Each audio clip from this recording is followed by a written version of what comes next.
So check it out, y'all. Y'all see this area right here in my garden? The color of that, whatever that is? I don't know. I don't know what you want to call it. Now look to the left. See the color of that? Color change. It means a lot to us. The reason I mention that is because this bed right here looks like it's awesome. It's got a good dark color. And it really will support plants. It will support plants really well.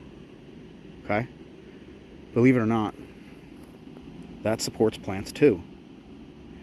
And this right here is an example of a garden bed that actually needs to be covered.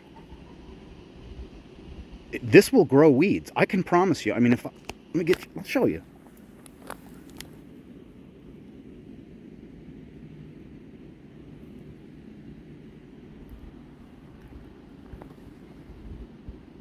Some of that's not weeds over there. Some of those are baby Brussels sprouts or baby basil or baby something. But on the whole, any extra vegetation is unwanted vegetation.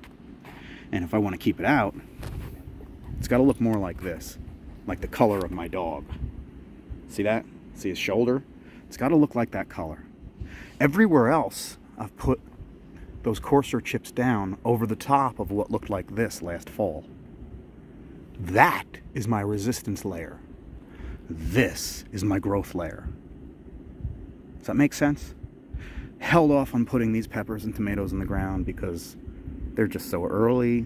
In the foreground right there, you can see a volunteer. That volunteer has said, I'm capable of living here right now. I can live in this soil. So technically speaking, I could take those sad and emaciated tomato plants right there, and I could stick them in the soil. But if I do so, I'm going to have to protect them. It's going to be almost freezing temperatures tonight, so I won't be doing that. But what I am going to do is I'm going to come back here with some seeds, and I'm going to sow some tomatoes. And I'm going to plant out some peppers that I have, and plant out a few healthier versions of tomatoes. Who knows? We'll see what we do with those. And once they're in place, this is where the magic happens. Once those are in place, that is when I'm going to come back in here with another layer of coarser wood chips that are sitting over there in my field, and I'm going to put them down around the base of the plants. And give the plants and the seeds some time to germinate and come up, and then I'll come back and I'll tuck them all in with some coarser chips. And that's actually important for the whole process. Y'all can see the oregano in the background, there's some lettuce over there, onions, gosh, herbs. Anyway, what that does is it'll help to maintain moisture levels. But more importantly, in a plot full of nightshades, it's going to help keep splash pathogens from impacting the lower leaves. Yeah, that's actually why those look so sad. Because splash pathogens are all around us. They're ubiquitous to the environment. This strategy of applying wood chips that look like this, you see, these wood chips, they still have tannic acid in them. You're going to leach that out of them for a little while they absorb moisture and absorb microbial species that help break them down. They're going to be resistant to some of those things.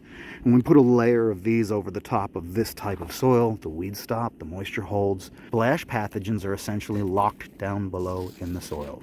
If they can't splash onto the lower leaves of your nightshades, they're less likely to impact them.